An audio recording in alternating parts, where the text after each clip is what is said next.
Christian news service of Safira Radio. Warm greetings on this Thursday, September 21st. Here's a roundup of news from around the country and the world. The chairman of the Polish Bishops' Conference criticized Germany's synodal path, describing it as the biggest crisis in the German church since the Reformation. He expressed concerns that misunderstood reforms could lead to divisions within the church and impact other countries. He emphasized that while the church in Poland has its own issues, a proper understanding of the gospel is crucial to avoid pastoral mistakes and doctrinal confusion.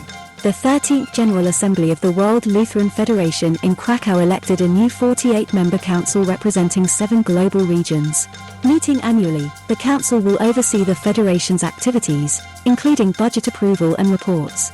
The council's composition reflects the federation's policy of equal gender representation and a 20% youth quota. The council held its first meeting yesterday. The Australian Bishops' Conference submitted a report to the Vatican on allegations of assault and molestation against retired Bishop Christopher Saunders. Despite previous investigations finding insufficient evidence, the Church, the Vatican, and Australian police continue to investigate. In Bydgoszcz, a retreat for charismatic communities concluded, aiming to rejuvenate the spirit of evangelization and missions and help discover the gifts of the Holy Spirit. The special guest was lay missionary Jude Antoine from Malaysia, who previously preached the good news in 40 countries. Auxiliary Bishop Milan Locke discussed modern family challenges at a meeting of Eastern Catholic bishops from Europe.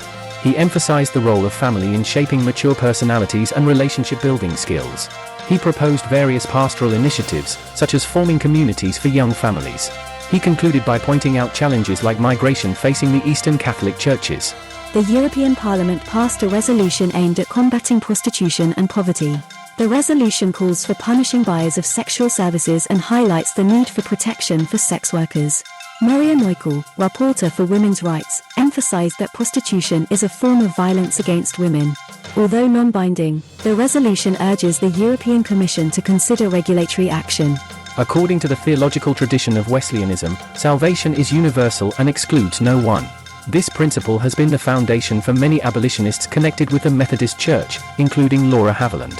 They argue that every human, as an image of God, has intrinsic value and deserves equal treatment.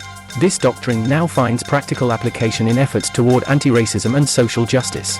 The pursuit of racial justice and theological integrity are inseparably linked, and any attempt to separate them is improper and against the core principles of Methodist theology. Homo Novus, a brief history of tomorrow. If you're wondering about humanity's technological future, this book is for you. The author analyzes risks associated with artificial intelligence and proposes a theistic vision of a new humanity in line with God's plan. The book invites deep reflection on our place in a future where God is often overlooked. Krakow's AGH Space Systems team won the 9th edition of the European Rover Challenge in Kielce, defeating 25 teams from 12 countries. The tournament is gaining importance, offering participants career opportunities in the space industry. Teams from Switzerland took 2nd and 3rd place, followed by a team from Warsaw. The next edition will take place next year. The Festival of Power, organized by the Michaelite Fathers in Miejce Piasto, gathered around 2,000 young people. The aim was to detach youth from technology and focus on meaningful content. The event was filled with breakthrough and spontaneous moments.